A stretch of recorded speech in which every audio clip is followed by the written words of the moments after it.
Chapter 15. The Herman W. Block Memorial Library's air conditioning unit didn't work very good, and there was only one fan, and from the minute me and Winn-Dixie got in the library, he hogged it all. He lay right in front of it and wagged his tail and let it blow his fur all around. Some of his fur was pretty loose and blew right off of him like a dandelion puff. I worried about him hogging the fan, and I worried about the fan blowing him bald, but Miss Franny said not to worry about either thing, that Winn-Dixie could hog the fan if he wanted, and she had never in her life seen a dog made bald by a fan. Sometimes when Miss Franny was telling a story, she would have a fit. They were small fits, and they didn't last long, but what happened was she would forget what she was saying. She would just stop and start to shake like a little leaf, and when that happened, Winn-Dixie would get up from the fan and sit right at Miss Franny Block's side. He would sit up tall, protecting her, with his ears standing up straight on his head like soldiers. And when Miss Franny stopped shaking and started talking again, Winn-Dixie would lick her hand and lie back down in front of the fan. Whenever Miss Franny had one of her fits, it reminded me of Winn-Dixie in a thunderstorm. There were a lot of thunderstorms that summer, and I got real good at holding on to Winn-Dixie whenever they came. I held on to him and comforted him and whispered to him and rocked him just the way he tried to comfort Miss Franny when she had her fits. Only I held on to Winn-Dixie for another reason too. I held on to him tight so he wouldn't run away. It all made me think about Gloria Dump. I wondered who comforted her when she heard those bottles knocking together, those ghosts chattering about the things she had done wrong.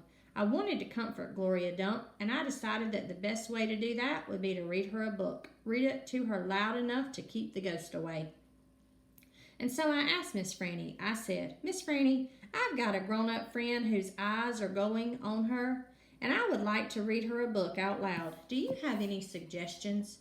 "Suggestions?" Miss Franny said. "Yes, ma'am, I have suggestions. Of course I have suggestions. How about Gone with the Wind?" "What's that about?" I asked her.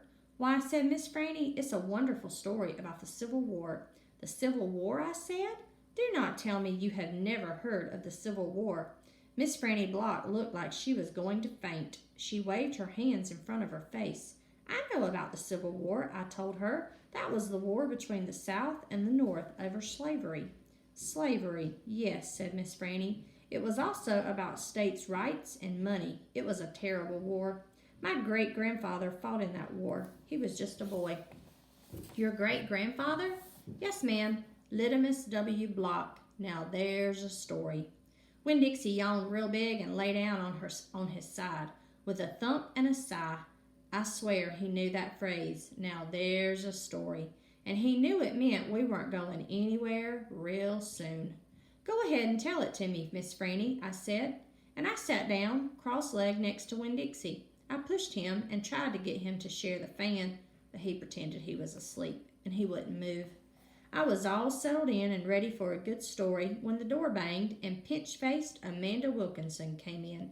Winn-Dixie sat up and stared at her. He tried out a smile on her. She didn't smile back, and so he lay down again. "I'm ready for another book," Amanda said, slamming her book down on Miss Franny's desk. "Well," said Miss Franny, "maybe you wouldn't mind waiting. I am telling India Opal a story about my great-grandfather. You are, of course, more than welcome to listen. It will be just 1 minute." Amanda sighed a real big dramatic sigh and stared past me. She pretended like she wasn't interested, but she was, I could tell. "Come sit over here," said Miss Franny. "I'll stand, thank you," said Amanda. "Suit yourself," Miss Franny shrugged. "Now where was I? Oh, yes, Lydimus W. Block."